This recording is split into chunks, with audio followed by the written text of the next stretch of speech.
नमस्कार दोस्तों, रूस द्वारा भेजा गया लूना 25 क्रैश हो गया है। यानी 47 साल की मेहनत और मोटे खर्चे के बाद भी लूना 25 चांद के दक्षिणी ध्रुव में लैंड करने में असमर्थ रहा। रूस की स्पेस एजेंसी रोस्को स्पेस ने इस बात की पुष्टि की है और उसने यह भी माना कि उनसे डाटा एनालिसिस में गड़बड़ी हुई है। लूना 25 का लैंडर गलत ऑर्बिट में घुस गया था, जिससे उसका संपर्क टूट गया था और वो क्रैश हो गया। रोस्को स्पेस ने बताया कि 19 अगस्त को रूसी समय के अनुसार दोपहर के 2:57 पर, जबकि भारतीय समय अनुसार शाम के 5:27 पर लूना 25 से संपर्क टूट गया था। एजेंसी ने लगातार संपर्क साधने की कोशिश की। अगले दिन 20 अगस्त को भी यह प्रयास जारी रहा, लेकिन लूना 25 से कोई संपर्क नहीं हो सका। एजेंसी का यह भी कहना है कि उन्होंने जो रास्ता तय किया था उस रास्ते से अलग लूना 25 चलने लगा था, जिसके चलते वह चांद की सतह पर जाकर टकरा गया। रूस ने लूना 25 को 47 साल के बाद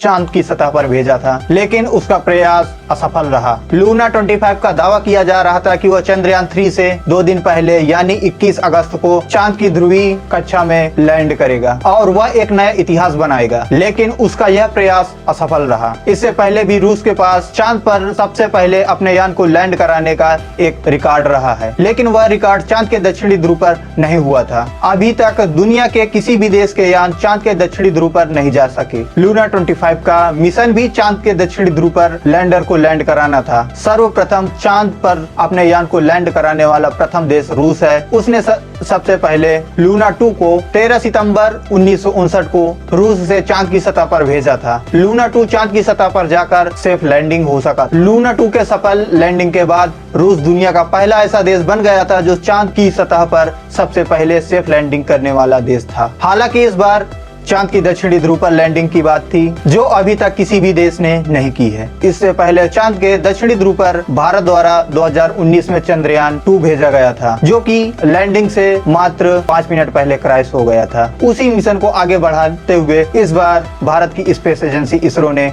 चंद्रयान 3 को चांद की सतह पर भेजा है, जो चांद के दक्षिणी ध्रुव पर 23 अगस्त को शाम के समय लैंड करेगा। हम आपको बता दें, लूना 25 को 11 अगस्त को सुबह के 4:40 पर ओबास्क के मोस्तोनी कॉस्मोड्रोम से लॉन्च किया गया था। लूना 25 का मिशन 1 वर्ष के लिए था। लूना 25 में लगी आर्म और ड्रिल से चांद के दक्षिणी ध्रुव पर चांद की मिट्टी और रसायन की जांच होती। अब यहाँ पर एक सवाल सबके दिमाग में उठ रहा होगा कि आखिर चांद के दक्षिणी ध्रुव पर सारे देश अपने यान क्यों भेज रहे हैं?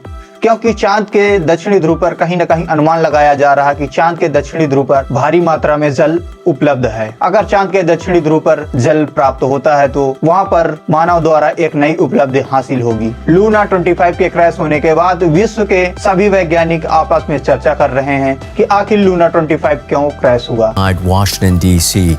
Keith, to the best you can determine what went wrong for the Russian spacecraft.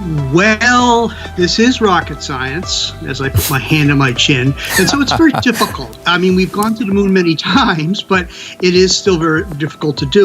इसमें एक वजह सीधा निकल के आ रही है कि कहीं न कहीं लूना 25 अपने मार्ग से, अपने ऑर्बिट से अलग हो गया था, जिसके वजह से लूना 25 के लैंडर का संपर्क टूट गया था और वह क्रैश हो गया। यहाँ पे फ्रांस के अंतरिक्ष वैज्ञानिक जो उल्का पिंडों पर शोध करते हैं, फ्रैंक मार्चिस के मुताबिक एक सॉफ्टवेयर की गड़बड़ी के कारण लूना 25 क्रैश हुआ है। लूना 25 के क्रैश होने के बाद भारत के वैज्ञानिक चंद्रयान 3 को लेकर और होशियार हो गए हैं। सूत्रों के मुताबिक चंद्रयान 3 की लैंडिंग का समय समथिंग 10 से 15 मिनट बढ़ा दिया गया है। 23 अगस्त शाम के समय चंद्रयान 3 की लैंडिंग का समय निर्धारित किया गया है, जो मौजूदा समय से 15 मिनट और एक्स्ट्रा बढ़ा दिया गया है। चंद्रयान से रिलेटेड वीडियो को देखने के लिए आप हमारे चैनल को सब्सक्राइब करें। हम आपसे मिलते हैं अगले रोचक भरे वीडियो में। तब तक के लिए जय हिंद दोस्तों।